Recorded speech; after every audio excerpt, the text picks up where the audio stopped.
Oh man, I hate the rain. We are going back in. Alright, plans for today. I'm gonna go over to the gas station because my car really needs filled up. Probably gonna go shopping a little bit. Maybe pick up a pizza on the way home. And then later on, may do some recording. Bye, Ginger. I'll see you soon.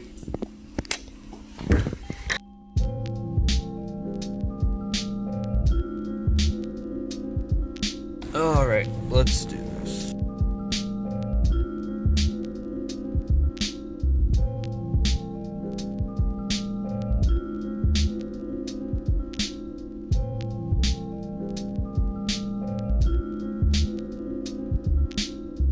I just looked at the time-lapse footage and I'm very impressed with it, so let me know what you guys think about that. Also, we just arrived at the store, so I'm going to go ahead and get some groceries. Alright, got the groceries and ordered the pizza, so see you guys back home. Alright, we got a little bit of stuff to take in, so time to do that.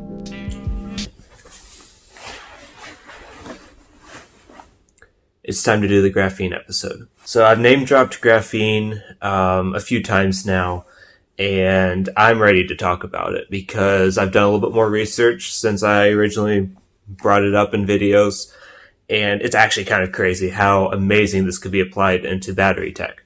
We've seen a lot of battery issues in the past in smartphones. You know, lithium ion can explode because it's kind of a dangerous material, and it degrades over time. Like, everybody hates, you know, having a phone for like 3 or 4 years and all of a sudden their battery sucks. Like, I didn't know phones had expiration dates. They may not anymore, which is the really cool thing, because with these, they don't degrade the same way that lithium ion does. They may not even degrade at all once they actually start implementing this in battery tech, which Samsung is researching right now and could come out with it by 2021 in like a commercial product.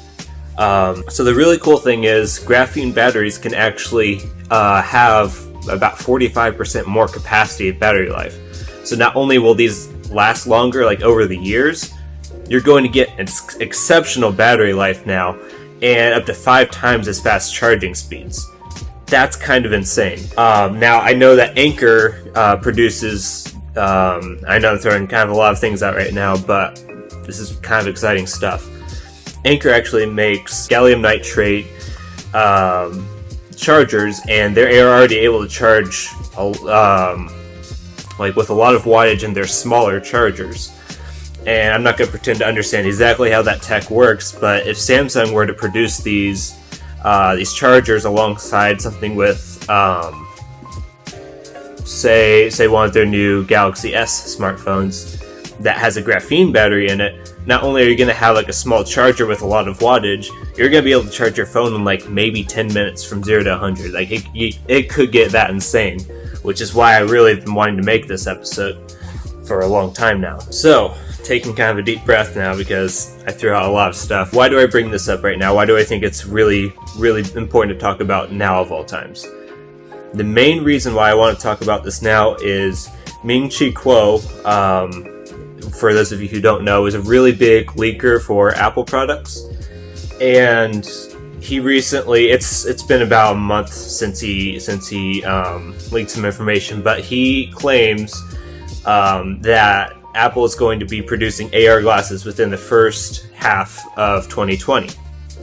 So what this means for everyone, and if you're questioning how reliable this source is, CNBC actually, I think it's CNBC.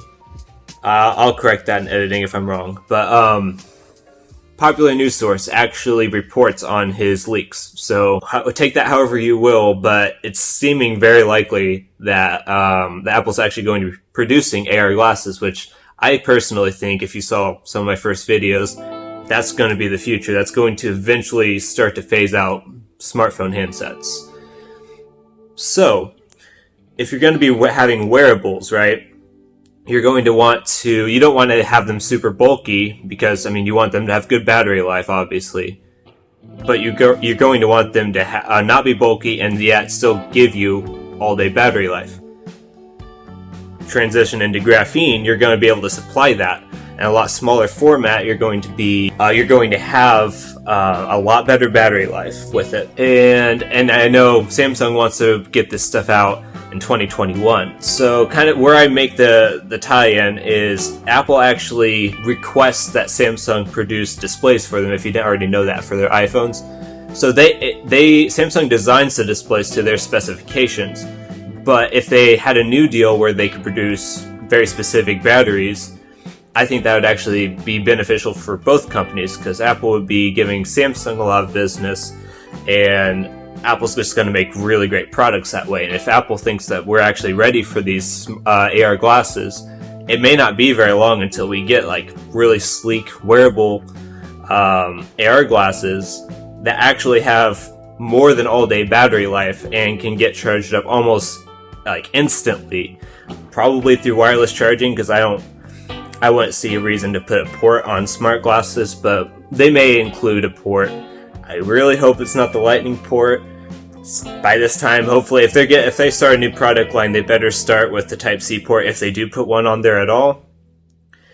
Personally, I would be okay with no port at all and just have it wirelessly charge.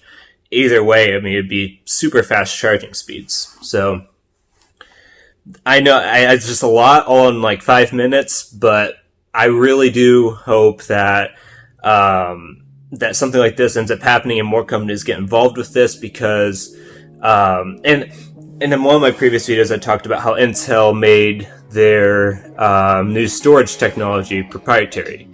And I wasn't planning on talking about like giving this kind of transition into this, but now that I'm thinking about it, I really hope that Samsung doesn't make their special graphene batteries proprietary. I hope they don't put a bunch of patents on this, because if other companies are able to get involved, competition is good for everybody, especially the consumer.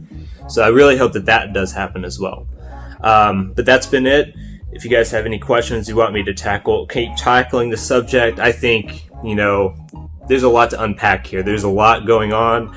And this is kind of going to be the direction as we move into the new decade where technology is going to go. So that's been it. Feel free to contact me on Twitter @CorwinBrandon. And see you guys.